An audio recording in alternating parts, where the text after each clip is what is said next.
All right, hello everyone, and welcome to the Efficient IP webcast titled Return on Investment in a Real-World Network, Understanding Operational and ROI Benefits of Automated DNS, DHCP, and IPAM, presented by Kevin Tully. I am your host, Lauren McAlooney. I am the Efficient IP Marketing Manager, and we realize your time is very valuable today, so thank you for joining us. Before we begin, I'd just like to go over a few housekeeping items. If you are indeed joining us live, you will receive an email within the next 24 hours with a link to a replay recording of this session, and we'd hope that you'd share this link with your peers so they can view the webcast on demand at their convenience. Also attached to this same email will be a link to download a copy of the slides that you see today. So taking a look at today's agenda, we will hear from Kevin Tully as he provides an overview of the return on investment figures that he and his team analyzed when evaluating the results of the Efficient IP Smart DDI solution from real customers. Then, afterwards, we will be hosting a question and answer session at the end of the broadcast. We have Efficient IP pre-sales engineer Nick Fennell with us on the line, and he'll be available in addition to Kevin at that time for more technical questions on our solution. Please note, if your question is indeed very specific to your particular network environment, note that we will reach out to you personally after the presentation in order to properly address it for time's sake.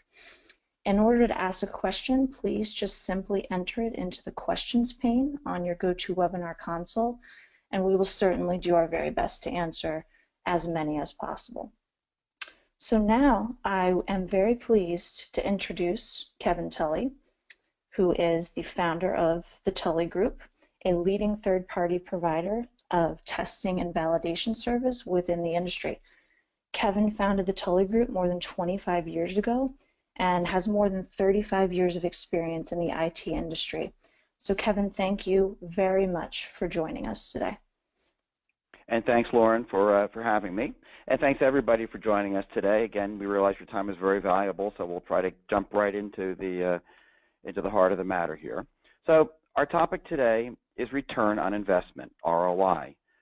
Specifically, I will be reviewing an analysis conducted by the Tully Group that quantified the financial benefits of automating DHCP, DNS, and IP address management. These functions are generally referred to by the acronym DDI. So the project was conducted by Tully in December of 2016 and commissioned by Efficient IP. The project was focused on taking the customer perspective on ROI and evaluating several ROI scenarios for different size customer environments. The full results can be found in Tully Report 216151, which can be found free of charge on tully.com. and is also available from Efficient IP, and I believe Lauren will have a link to that a little bit later. Before I detail those tests, let me provide some brief background information for those of you who might not be familiar with us. The Tully Group is a vendor-neutral provider of third-party validation services. We support the end-user community by validating IT vendor product claims, ranging from system performance, security effectiveness, backup and recovery, and so forth, through feature validation, ease of use, and ROI and total cost of ownership evaluations, as we're looking at today. Our approach, as in the present project, is to be completely transparent about our work. We disclose the sponsor of the test. We make it clear to the reader what we were trying to accomplish and how we went about doing that. We do not endorse products or vendors, and we do not work exclusively for any vendor. So with that background, let's look at our current project. With the advent of Bring Your Own Devices, BYOD, wireless LAN network access to customers and visitors, and virtualized systems, all that put together has caused the demand for IP addresses to explode. Even small companies might have to manage more than 1,000 IP addresses, with 10,000 or more addresses spread across many locations, not being unusual for larger businesses. For retail, the challenges begin prior to the store opening for business. Setting up the network infrastructure, IP subnet provisioning, is the major challenge for these businesses. With Wi-Fi expected for corporate users, visitors, and even retail customers, IP address management needs to be even more sophisticated and dynamic than ever before. Large retail environments need to allocate and release thousands of IP addresses each day as customers enter and leave stores. Today, every business environment is leveraging the operational benefits of virtualization. While server and desktop VMs benefit the business, their presence increases the demand for IP addresses, thus adding to the management burden. Manual IP address management in today's fast-paced, virtualized environments is not only enormously time-consuming, but prone to human error. And, as we shall see, the cost of homegrown automated IP address management can be substantial and have its own limitations and problems. So the challenges are clear.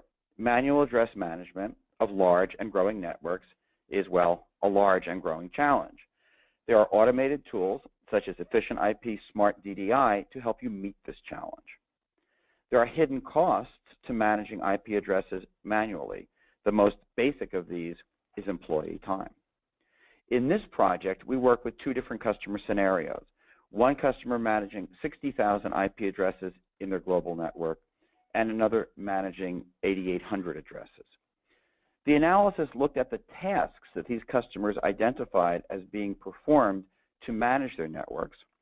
Along with the tasks, the customers calculated the amount of time required on average to accomplish the task, the frequency with which the task was performed, and the projected growth across years 2 and 3 of a 3-year ROI analysis.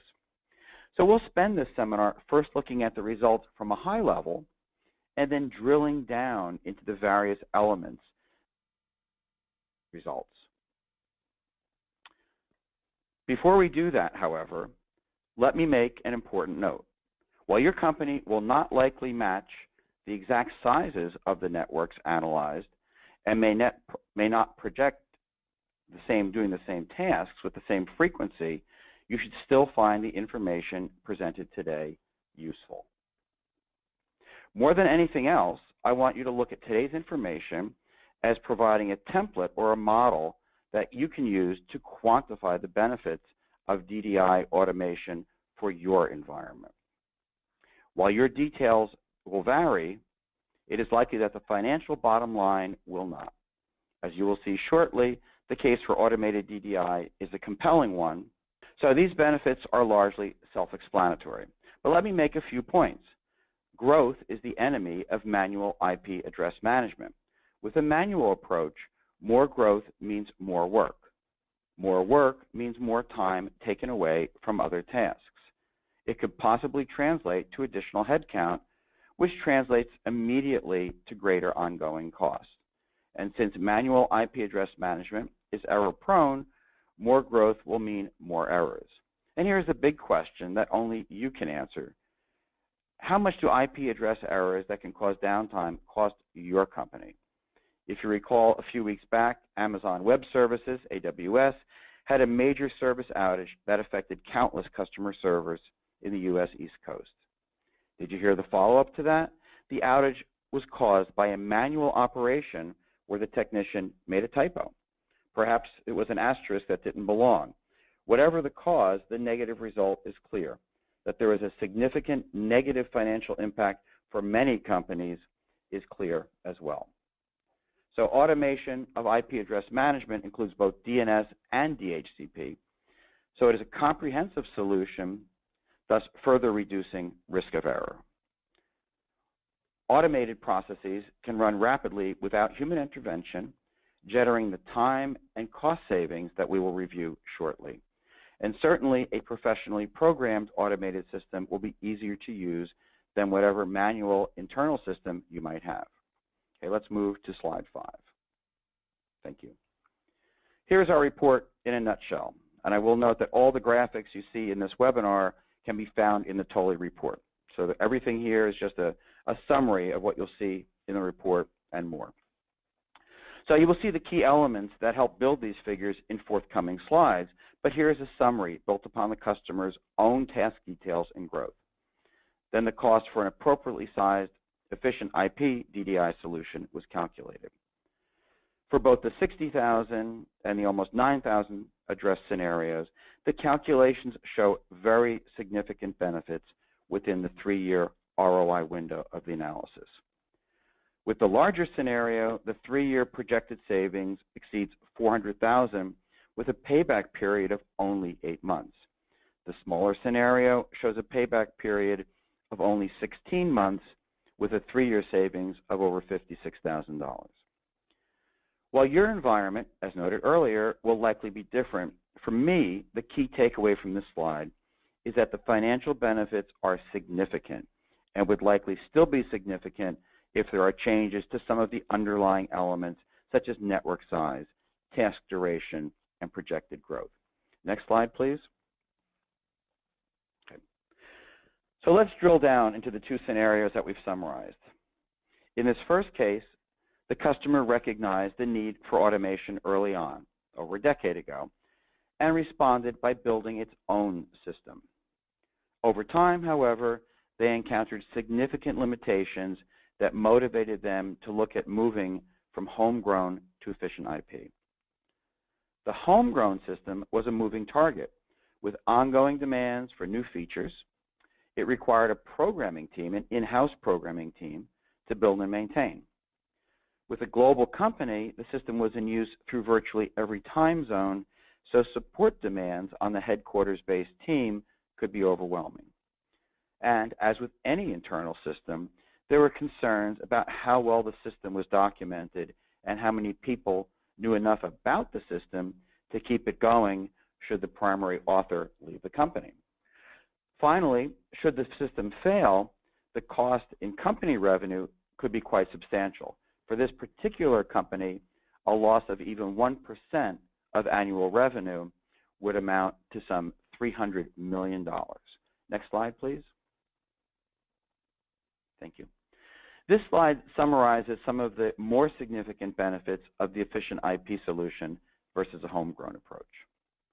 Certainly, it is preferable to be able to count upon a fully staffed development team and a worldwide support team for something as vital as DDI. So efficient IP provides documentation of the changes that you make. Now, that is something that you might not think about, but it's very, very important. If your IP address documentation is manual, it can become irreparably out of date very rapidly if, for example, your IP address tech is too busy on a given day to update documentation. Just takes one day. Then, when you need to reference your documentation, you are relying on documents that you simply can no longer trust. This alone can make you vulnerable to outages. Next slide, please. The more common scenario, the second one in our analysis here, is to find companies that have relied on manual IP address management and haven't built their own homegrown system. So as noted earlier, IP address management work or workload grows linearly with network growth. So as noted, the primary challenges are that it just takes too much time, it's too prone to error, and administrators are often unlikely to document their actions. So this leaves the company potentially or likely with a flawed understanding of what exists on their network and sets up future failures. Those failures, outages for users, will result in lost productivity and cost to the company. Next slide, please. Thank you.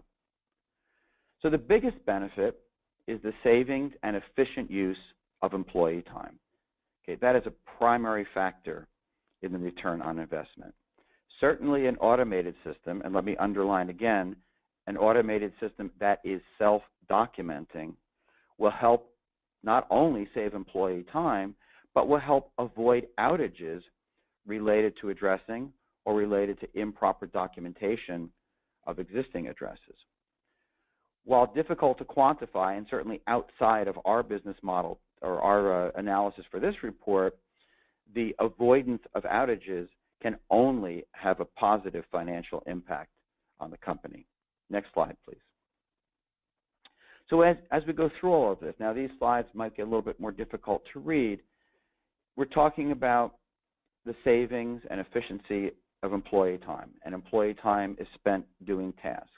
So for these particular scenarios that we analyzed, we're looking at example tasks that those companies identified, the time it took those companies, and then you'll see on the right side some reasonable estimates of the time that can be saved by running these tasks automatically through efficient DDI.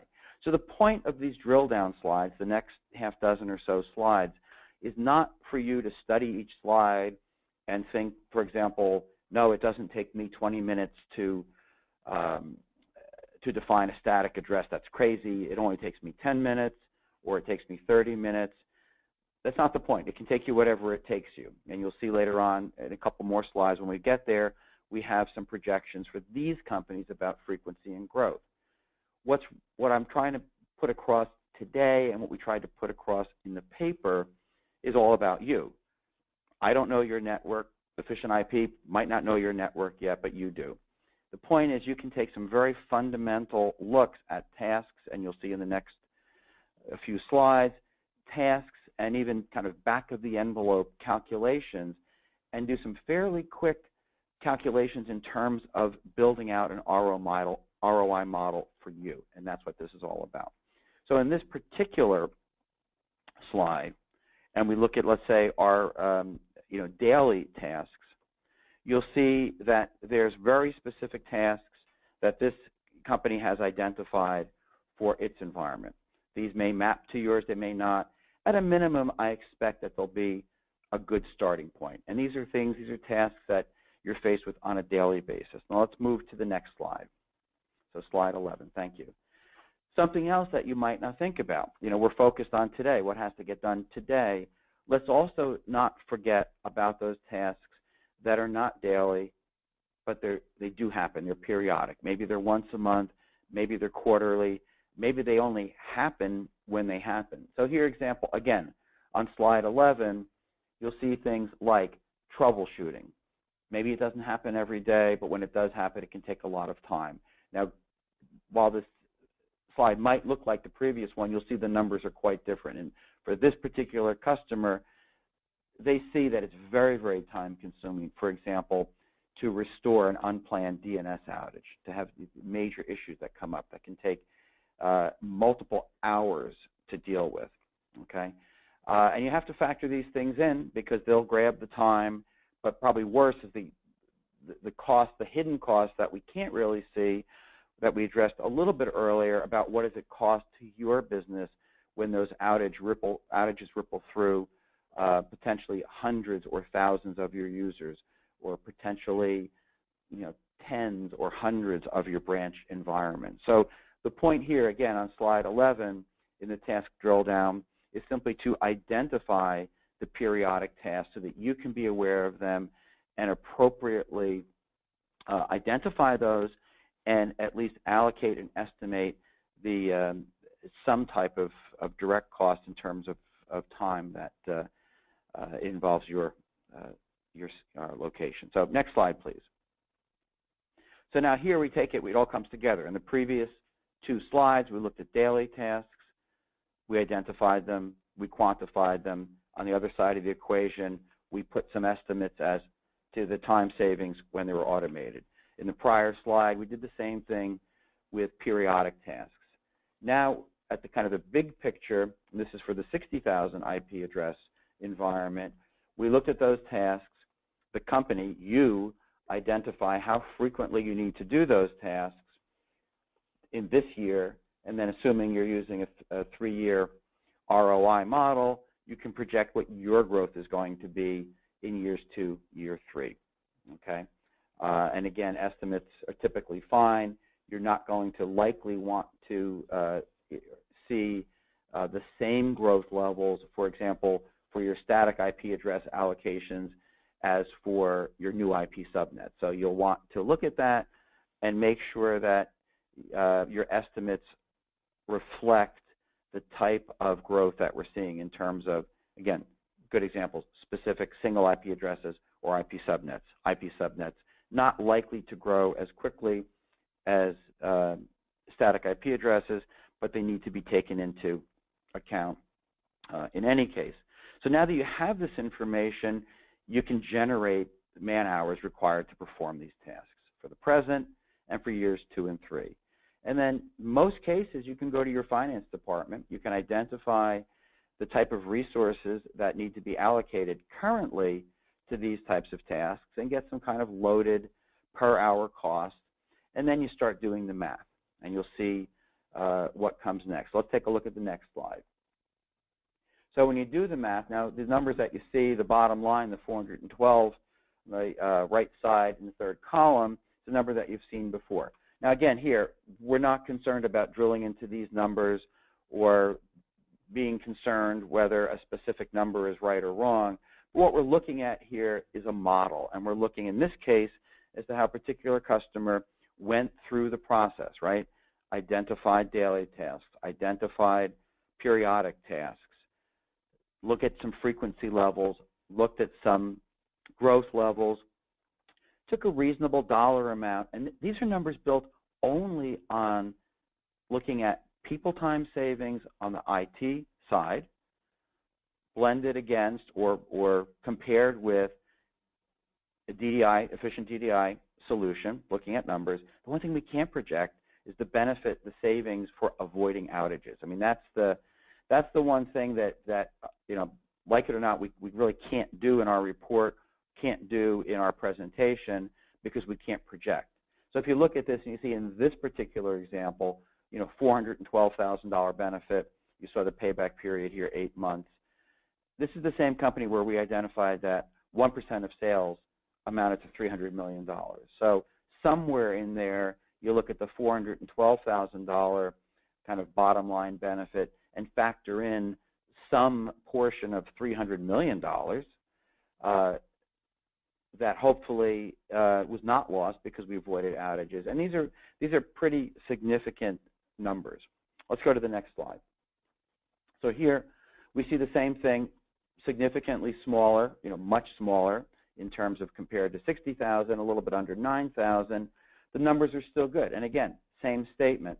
The numbers are only looking at the bottom line benefit of, from the IT department's point of view, in crunching resource numbers, people versus investment in an automated solution. Doesn't quantify the additional and absolute benefit of avoiding outages, but those are all in there, and we have to keep that in mind. Okay, let's move along, and let's summarize this whole thing. So we'll get to questions in just a moment here, but let's take a look at the summary. So what are we talking about here?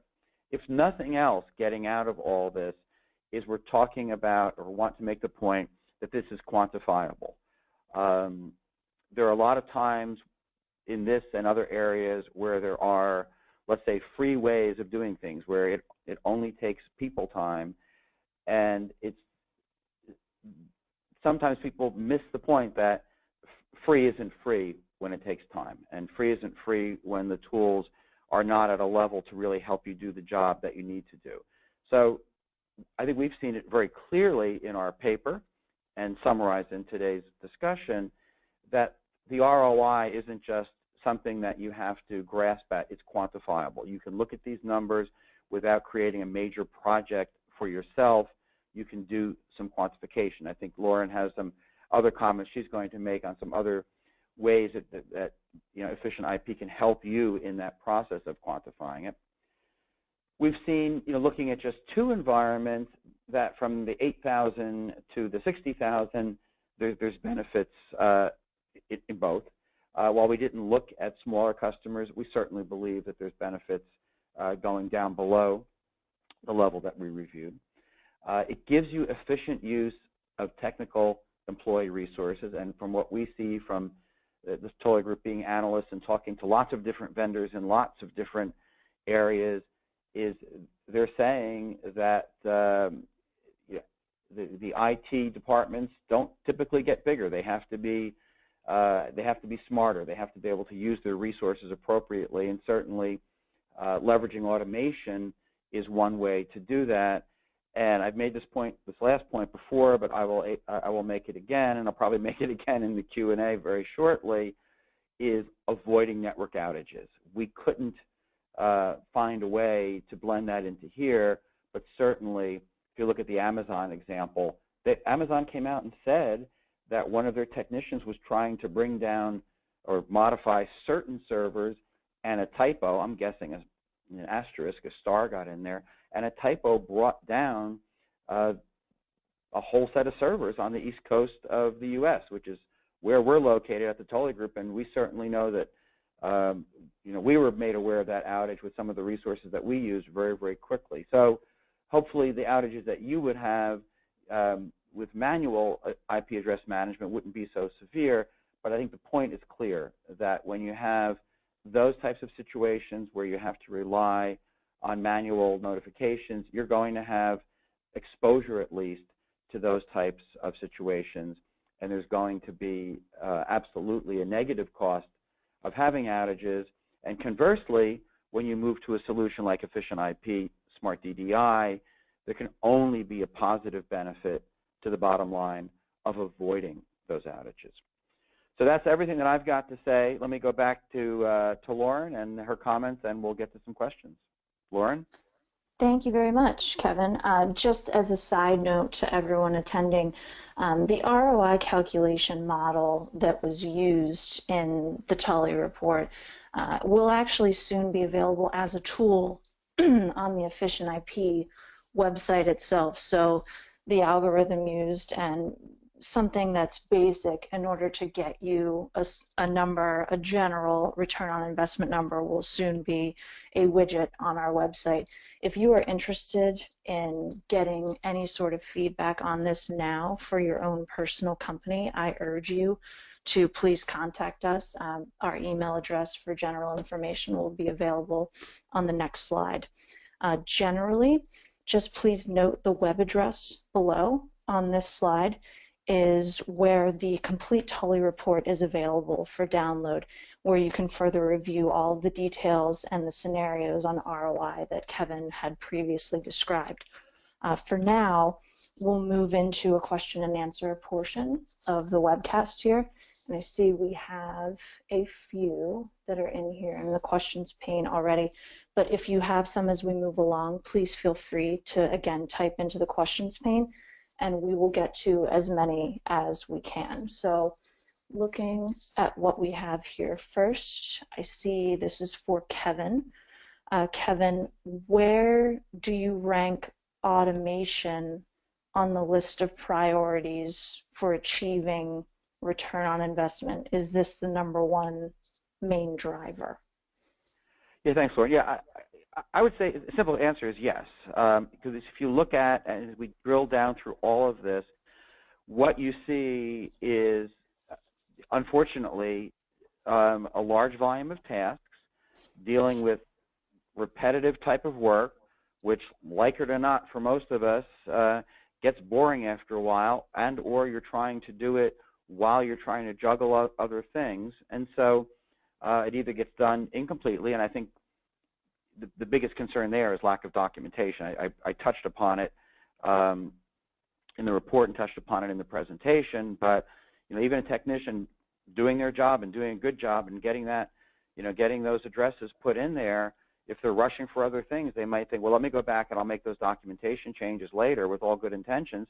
They don't get done, and it doesn't take much to kind of poison the well. As soon as your documentation is wrong, you don't know where it's wrong. So with automation and self-documenting, you avoid that. So you get the the benefits of saving time, having the technical resources doing work that they're better suited for, that really needs the thinking and not just the potentially mindless typing. You get the self-documentation, you avoid outages. So all of that comes with automation. So yeah, to my mind, the automation is #1 on the list in driving the ROI. Great. Next one, I think this could actually be addressed to either Kevin or Nick, so I can ask you both if you'd like to answer. Should a company with fewer than 10,000 IP addresses even consider this solution? Why don't we let Nick start, because I've been talking the whole time. Yeah, thanks, Kevin, and again, as Lauren said, thanks for your time today to do this talk. It's been very, very informative for even me as a pre-sales engineer of Efficient IP. So the simple answer is yes. There's really no sort of defined cutoff point where IPAM or DDI DDI applies and where it doesn't apply. It applies to any organization, any network, any type of IP address environment where management of the assets, which obviously includes things like IP addresses, DNS names, DHCP, leases or reservations. DDI belongs in places where these assets are important, which I think is all networks. So, there's obviously different challenges, different questions that need to be answered at different ends of the scale. But ultimately, I believe, and I think it's the shared view of efficient IP that everybody has a home for DDI, and DDI has a place in every home. Lovely. And yep, and the point is, I agree completely with Nick. It's a simple. Maybe let me turn it upside down. When you start looking at the larger environments, as we did here, the 10,000 or certainly 60,000, it's almost, well, it is a no-brainer. I mean, you can just put numbers on a dartboard, and as long as you're close, you'll see that there's irrefutable benefits. But I agree with Nick. I think even in much smaller environments, you're going to get the benefit. You may need to be a little more precise with your numbers if you want to calculate exactly how long it will take you to get your ROI. But I think you can still look at it and see that it's beneficial. And maybe one of the things that we saw too is, companies want growth. You don't want to have your company doing really well and not be able to respond to that growth. So what we see is that a manual approach that might be okay right now, if your company's doing really well and growing a lot, it can get way ahead of you very, very quickly. So if you have, let's say, a smart DDI solution in place, when that growth takes place from the IT side, from the management part of it, you'll be there, and you won't be running to catch up. You'll be ahead of it. So I think that's something you want to consider as well. Great. I see another question. This would be for Nick. To get the ROI savings shown here, it sounds like I have to totally replace all of my DHCP and DNS servers. Is this true? I think the honest answer is no. It isn't true. Not in all cases. Again, everybody is different. We all face different challenges within this particular context. But with efficient IP especially, we aim to deliver a very prompt return on investment, even with just our IPAM application. So where we would say deploy and implement an IPAM overlay over the top of existing infrastructure, which is including but not limited to Microsoft's DHCP and DNS services, then there's a very strong potential for ROI to be as rapid as with like a big bang or a rip and replace, but without that added expense. So when we sort of think about the additional benefits that an overlay can provide, the easiest ones to sort of address are the cost. Obviously, we're not having to replace expensive parts of the infrastructure with additional or replacement hardware. We haven't got to perform migrations, which come with associated downtimes. So another aspect of cost is engineering time or time on out of hours for maintenance or like periods of scheduled downtime to perform migrations. We can avoid these costs by simply deploying over the top of these services whilst they're still in production. Gain the visibility of the services in terms of what they're doing, in terms of real-time data being provided to the network, but feed that back to a central point where role-based access control can be implemented, where reporting can be generated very quickly and easily. And these are the aspects where the investment, the return is seen to be much quicker in some cases because the functionality increase is instantly obvious. we leverage the existing technology without attributing that replacement or that forklift in ability with additional cost. Great, thank you.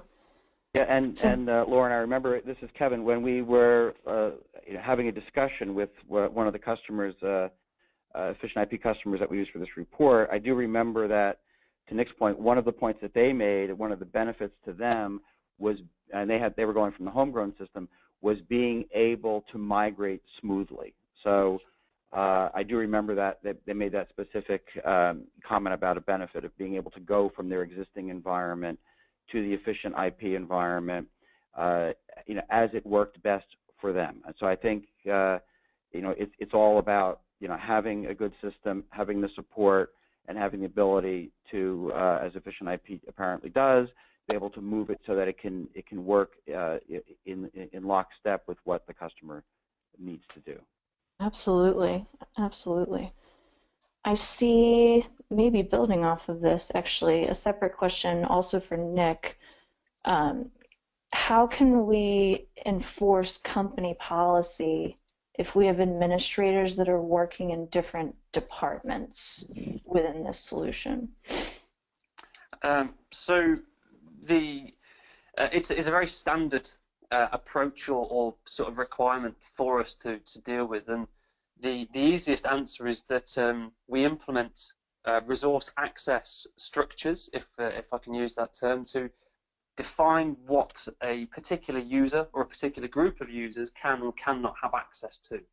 So one of the great strengths or the great abilities we have within our tool is that using essentially a unified database within our product, we're able to very easily create a very diverse and very granular access rights or permissions to data objects which exist on the system. And now an object can be defined as an IP address, as a class. We have the ability to define objects with a particular class, which allows for very high-level searching or retrieval of data from the system. Subnets, blocks, as in network blocks, DNS zones and servers, DHCP scopes, ranges, pools. When we look at the role-based access requirements, we recognize that customers are not all the same. Again, we in some cases need to be more sensitive over the information we're exposing to certain users. We have to be especially careful with the functionality that we're allowing certain users to access. So the concept of simple admin and non-admin users to a solid server and to efficient IP is a bit old-fashioned. So even an administrator could be a revision to below a primary administrator, but within the same data set.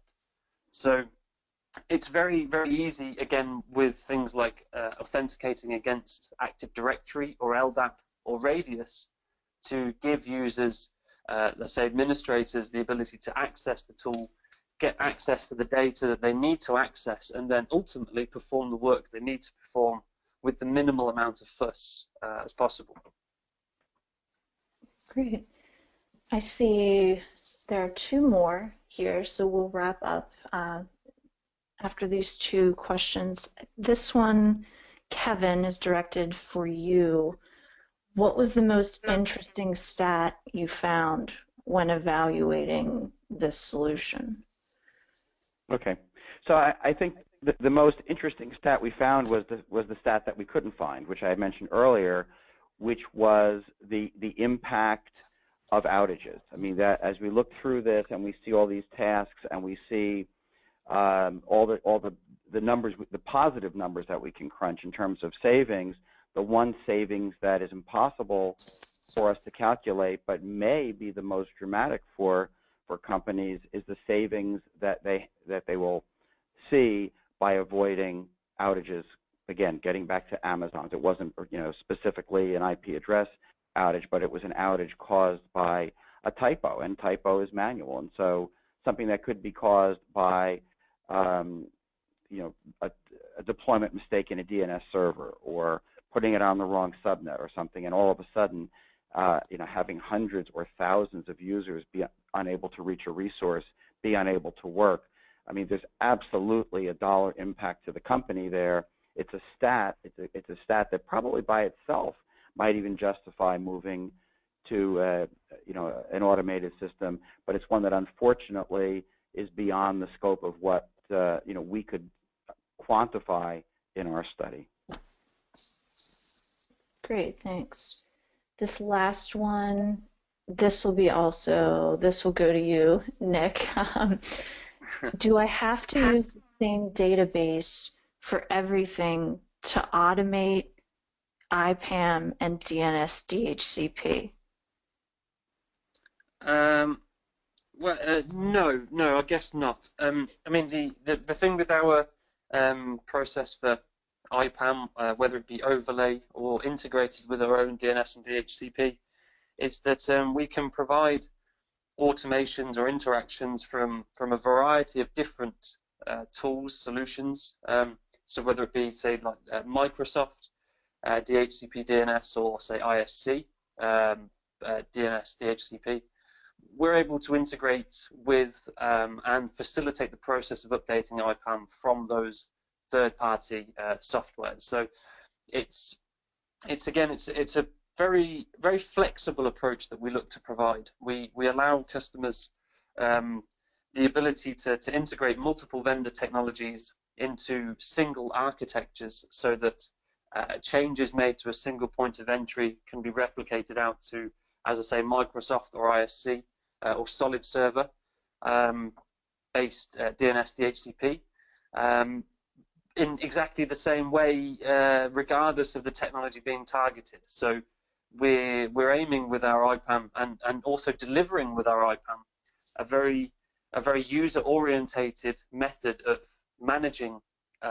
IP spaces, managing DNS and DHCP services, and giving these networks a tool which is flexible and dynamic to keep up and to match scaling requirements without limiting or bottlenecking growth.